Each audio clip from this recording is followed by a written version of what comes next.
عليكم ورحمة الله وبركاته. وعليكم السلام ورحمة الله وبركاته. حامدا ومصليا ومسلما ما بعد، فأعوذ بالله من الشيطان الرجيم.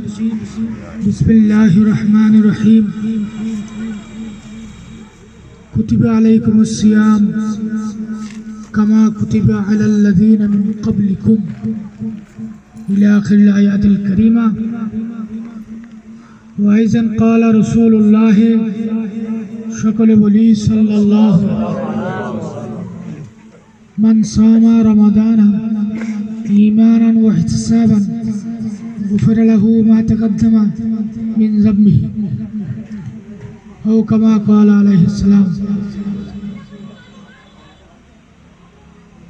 وأيضا قال الله تعالى في كلامه المجيد والفرقان الحميد في شان نبينا ورسولنا أمرا ومغفرا إن الله ملائكته يصلون على النبي يا أيها الذين آمنوا صلوا عليه وسلموا تسليما. সকলে মুহাব্বতের সাথে দরুদ শরীফ পড়ুন। اللهم صل على سيدنا مولانا محمد وآله وأصحابه وبارك وسلم. اللهم صل على سيدنا مولانا محمد وعلى آله وأصحابه وسلم. اللهم صل على سيدنا مولانا محمد النبي الأمي وعلى آله وأصحابه وسلم. সকলে বলি আলহামদুলিল্লাহ। আলহামদুলিল্লাহ। রমজানুল মুবারক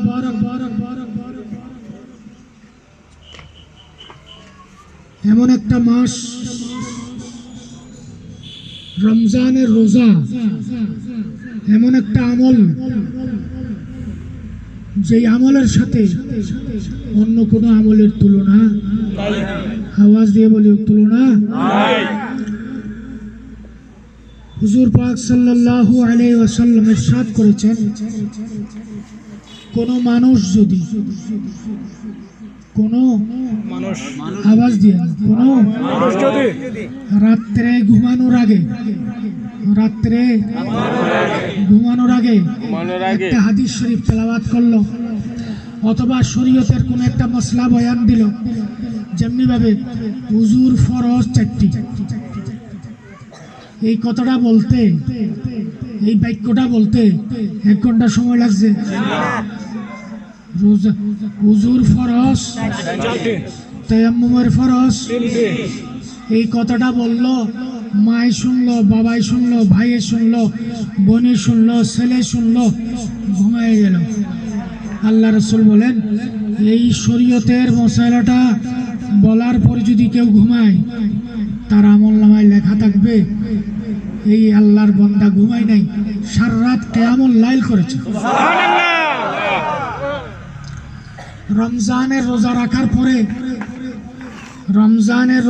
পরে এখন আমরা রোজা, কোরআন তেলাওয়াত করা ইবাদত, কোরআন তেলাওয়াত করা ইবাদত, নামাজ পড়া ইবাদত। রমজানের রোজা রাখা চুপ করে বসে থাকলো ইবাদত। নামাজ পড়লে নামাজি, আওয়াজ দিয়ে আমি কথা বলতে অনেক কষ্ট। নামাজ পড়লে নামাজি, দান করলে হজ করলে হাজি, বলি আল্লাহ বলে না। কিন্তু রোজা রাখলে, এবার বলুন আস-সাইমু,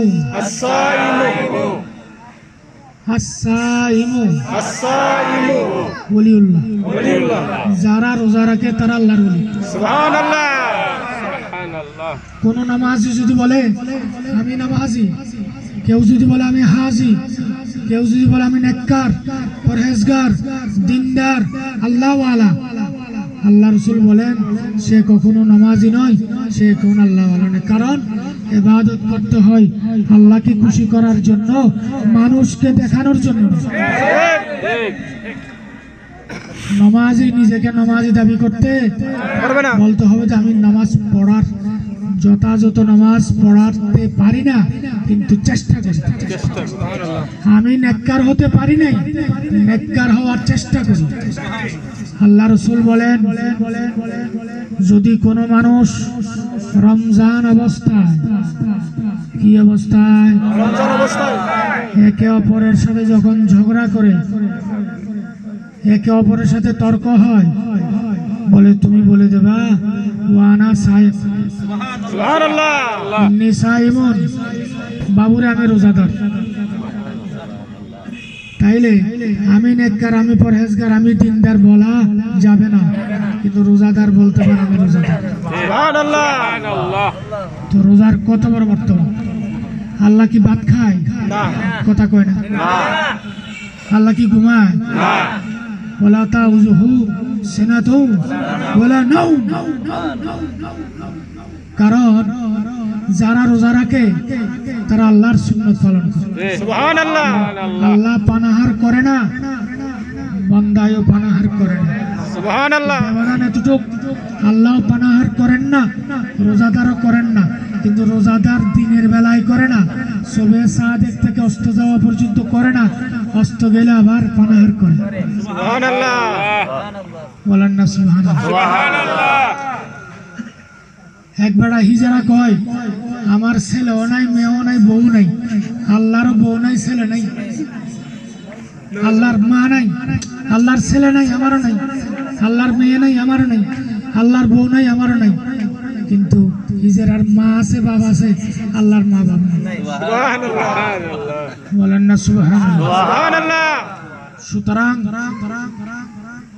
নামাজ পড়ছেন, নামাজের ওয়াজিব তরফ হয়েছে, সইদা দিবেন, নামাজ হয়ে যাবে। নামাজের ফরজ যদি ছেড়ে যায়, নামাজের ফরজ যদি ছুটে যায়, নামাজ আবার প্রথম থেকে। করতে হবে ফরজ তরক হইলে, ফরজ ছুটে গেলে নামাজ আবার প্রথম থেকে করতে হবে বলে যে আমি ভুলে করছি, তারপরও পড়তে হবে। বলে যে আমি ইচ্ছাই করছি, তারপরও পড়তে হবে। নামাজও ফরজ, রোজাও ফরজ। এবার রোজা অবস্থায় যদি ইচ্ছায় খান, অনিচ্ছায় খান, এক বিন্দু পানি গেছে, রোজা আবার থাকতে হবে আমাদের এক ফিরবেই ফজলুল করিম সাহেব আসরের আগে রিং দিছে, বসির কথা বলছে, বলে যে মেজো ভাইজান আমি তো উজু করার সময় এতটুকু পানি ঢুকে গেছে, আমাকে রোজা আবার করতে হবে। কারণ শরীয়তের ফতোয়া দিতে হয় আলেম। আপনি পীরের ছেলে, আপনি বড় হয়েছেন, তাতে কোনো কথা নাই। ফতোয়া দিতে গেলে কি লাগবে? আলেম লাগবে। আমি চেয়ারম্যানের বাপ, কিন্তু চেয়ারম্যান সার্টিফিকেট আমি দিতে পারবো না। আমার ছেলের কাছে যোগ্যতা আছে, ছেলে দেবে। বলেন না সুবহানাল্লাহ। সুবহানাল্লাহ এখন যারা ওয়াইজ করে শতকরা 80 জন ফতোয়া দেওয়ার ক্ষমতা নেই। না এখন ফতোয়া তো চায়ের দোকানে চলতেছে। ঠিক হাসবি রাব্বি জাল্লাল্লাহ মা ফি কলবি গায়রুল্লাহ নূর মুহাম্মদ সাল্লাল্লাহ লা ইলাহা ইল্লাল্লাহ। আজীবন আমরা শাহপুরবাসী, কসবাবাসী জিকির করছি। সতরার খালেক শাহ হুজুর জিকির করাইছে, সোনাগান্ধার বিশ্ব হুজুরে জিকির করাইছে, হারাইবাড়ির বিশ্ব হুজুরে জিকির করেছে, ফজলুল হক সাহেব জিকির করাইছে। এখন শোনা যায় এই সমস্ত জিকির নাকি শিরিক। নাউজুবিল্লাহ এটা আখিরি জামানা। কিয়ামতের আগে আল্লাহর ঘরের দেওয়ালের ইট খুলে ফেলবে, আল্লাহর ঘরের দেওয়াল থাকবে না, নিচ্ছিন্ন করে ফেলবে। ইসলামের ইউ থাকবে না মক্কা মদিনায়। আখিরি জামানা। আল্লাহ বুঝার তৌফিক দান করুন। আমিন আমি বলতে চাইছিলাম, রোজা অবস্থায় আপনি আর 10 মিনিট বাকি আছে, আপনি ভুলে ইচ্ছে করে নয়, আমাদান নয়, নিসিয়ান আপনি পানি খেয়ে নিলেন। যদি জিজ্ঞেস করেন, কারণ আমি তো মৌলানা মুফতি মুহাদ্দিস কিছু হতে পারি নাই, কসবাবাসীর জন্য আমি তো মেজো ভাই আলহামদুলিল্লাহ। আজ থেকে 45 বছর আগেও মেজো ভাই, এখনো মেজো ভাই, মৃত্যুর আগ পর্যন্ত মেজো ভাই থাকতে চাই। বলি আলহামদুলিল্লাহ। আমি না হলে হাজার হাজার মুহাদ্দিস মুফতি মুফাসসির প্রিন্সিপাল ভাইস প্রেসিডেন্ট আমার ছাত্র আছে। আলহামদুলিল্লাহ আমি উস্তাজুল উলামা, আলহামদুলিল্লাহ আলেমদের উস্তাদ, পীরদের উস্তাদ, কিন্তু তারপরেও কসবাসীর জন্য আমি মেজবাই থাকতে চাই। আলহামদুলিল্লাহ এটাই আমার শান্তি। সুবহানাল্লাহ হযরত আবু হুরায়রা বলে যে আমি আবু হুরায়রা বললে খুশি হই, বলি আলহামদুলিল্লাহ। আলহামদুলিল্লাহ ভুলে যদি কেউ রোজা অবস্থায়, আমরা কথা না বলি, কেউ যদি রোজা অবস্থায় ভুলে যদি পানি পান করে, এইভাবে একজন গেছিল রসুলের কাছে, বলি ইয়া রাসূলুল্লাহ আমি পানি পান করছি রোজা অবস্থায়, তো তুমি কি আশারেব চাহমাদান ইয়া নিসিয়ান, বলে যে আমি ভুলে পান করছি, অনিচ্ছায় ভুলে। বলে যে সাকাকাল্লাহ, সুবহানাল্লাহ সাকাকাল্লাহু, তুমি ভুলে খাও নাই, তুমি যে সারাদিন না খাইয়া রইছো, আল্লাহ তোমারে ভুলাইয়া খোদাই তোমারে খাওয়াইলিছে, সুবহানাল্লাহ তোমার রোজা হয়ে যাবে। নামাজ ভুলে হইলে আবার করতে হয়, কিন্তু রোজা আদা করতে হয় না। ভুলে হইলেও মাপ, ভুলে খাইলেও এটা রোজাদারে খাই নাই, আল্লাহ খাওয়াইছে। সুবহানাল্লাহ একটা রোজাদারের মর্তবা ভুল করলেও ভুল নয়। এটা ফতোয়া দিছে কে? রবি। তো নবীরটা কি ভুল? নবী ভুল করছে কইলে ইমান থাকবো নি? ইমান থাকবো নি? আমরা কোন জমানায় আইয়া পড়ছি? আল্লাহ পাক হেফাজত করুক, আমিন আমিন আল্লাহ রসুল ওয়াফতারু বিত্তামরে, আল্লাহ রসুল বলেছেন খেজুর দিয়ে ইফতার করো। সুবহানাল্লাহ এক হাদিস, কি হাদিস? এক হাদিস খেজুর দিয়ে, সবাই বলি খেজুর দিয়ে ইফতারি করো। যেটা আমার আজিজ বলেছে, ভিজে খেজুর না পাইলে শুকনা খেজুর, শুকনা খেজুর না পাইলে পানি। বলেন না সুবহানাল্লাহ। সুবহানাল্লাহ পানি খেতে কি লাগে? গ্লাস লাগে। গ্লাস পানি খেতে কি লাগে? গ্লাস লাগে। আজকে শাহপুরবাসী সবাই মিলে 10,000 মানুষের ইফতারের আয়োজন করছে। মনে করেন 10,000 মানুষের হাতে কি গ্লাস দেওয়া সম্ভব? অপর হাদিস শুনেন, বলুন ওয়াফতারু, আফতারুহু ওয়াফতারু আফতারুহু বিত্তাহজির, বিতাজিম। তাড়াতাড়ি ইফতার করো। তাড়াতাড়ি ইফতার। তাড়াতাড়ি ইফতার মানে যথা সময়ে ইফতার করো। সুবহানাল্লাহ হাদিস দুইটা, একটা হলো খেজুর দিয়ে ইফতার করো, আর একটা হলো যথা সময়ে ইফতার করো। আর একটা হাদিস আছে, তোমরা বিলম্ব ইফতার করিও না। আর একটা হাদিস আছে, মুসলমান এবং ইহুদির মধ্যে পার্থক্য হলো সেহরি। ইহুদিরা সেহরি খায় না, মুসলমানরা সেহরি খায়। ইহুদিরা ইফতার দেরি করত, তোমরা দেরি ইফতার করিও না। করিও না। না। সুতরাং ইহুদিদের বিপরীত করাটাই হলো ইসলাম। কতটা কি বুঝাইতে পারছি? ইহুদিরা ইফতার দেরি করত, তোমরা যথা সময়ে করবে। ইহুদিরা ইফতার খায় না, তোমরা ইফতার খাইবা, সাহরি তাহলে সেহরি খাইবা। ইহুদিরা গিরের নিচে কাপড় পরে, তোমরা গিরার উপর করো। তখনুর নিচে কাপড় করিও না। পরিও না।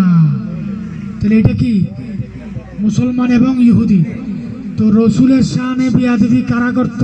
ইহুদিরা। রসুলের দোষ কারা তালাশ করত? রসুলকে আমাদের মতন কারা মনে করত? ইহুদিরা। রসুলকে জাদুগির কারা কইছে? রসুল দোষী কারা কইছে? সুতরাং ইহুদিরা দোষী কয়, আমরা কইব না। রসুলকে ইহুদিরা সম্মান করত না, আমরা সম্মান করব। সুবহানাল্লাহ। মোহতরম হাজিরিন, ইফতারি এমন একটা ইবাদত, ইফতারের আইনে ওয়াক্তে, ইফতারের সময় যখন আল্লাহর বান্দা হাত উঠায়, তার দোয়া আল্লাহ কবুল করেন। সুবহানাল্লাহ আল্লাহ কি কবুল করেন। কবুল করেন। তো আল্লাহ রসুল খেজুরের কথা কেন বললেন? কারণ খেজুর দিয়ে যদি ইফতার করে 1 লক্ষ মানুষ এট এ টাইম ইফতার করার যথা সময়ে বিলম্বহীন, বিলম্ব ছাড়া, তাখির ছাড়া, দেরি ছাড়া যথা সময়ে 1 কোটি মানুষ হলো ইফতার করা যাবে। সুবহানাল্লাহ। একটা মানুষকে ইফতার করাইলে যতটুকু সওয়াব রোজাদারের ততটুকু সওয়াব সে পায়। বলেন না সুবহানাল্লাহ। ইফতারের মধ্যে যে আপনি চনা খাইবেন, বুট খাইবেন, একটা বুট মুখে দিছেন, জন্মের পর হইতে 2 বছর আপনি দুধ খাইছেন। কি খাইছেন? দুধ খাইছেন। 2 বছর 6 মাসের পর হইতে আস্তে আস্তে খানা দিছে। তো আপনার জীবনে কতটা সোনা খাইছেন কইতে পারবেন? কতটা পেঁয়াজু খাইছেন? কতটা বেগুনি খাইছেন? কতটা আলুর চাপ খাইছেন? কিন্তু আল্লাহ রসুল বলেন, আমার উম্মত যারা রোজা রাখবে, ইফতারের সময়, সেহরির সময় যতগুলা খানা খাইছে, কিয়ামতের দিন এগুলো আবার ওজন দেওয়া হবে। ইফতারি এবং সেহরিতে যা খাইছে, তো একটা চনার ওজন হবে উটের সমান কাল ইবিলে, আর একটা লোকমা হবে কাজাবলিল উহুদে, উহুদের পাহাড় বলে। আমার আগে মিনহাজ বলেছে নফল ইবাদত ফরজের সমান, একটা নফল ইবাদত ফরজের সমান, একটা ফরজ 70টা ফরজের সমান। বলেন না সুবহানাল্লাহ। সুতরাং আল্লাহ পাক রব্বুল আলামিন আহকামুল হাকিমিন আমাদের ইফতার মাহফিলকে কবুল করুক, আমিন। আমার জন্য দোয়া করবেন, আমি জমা দোয়া করবো। দরবারে অনেক খেদমত করেছেন মরহুম মোহরম আলী আলহাজ, আল্লাহ তার কবরকে বেহেশতের বাগান করে দেবেন। ইফতারি দিয়ে দাও, ইফতারি দিয়ে দাও, হাতে হাতে দিয়ে দাও, সবাই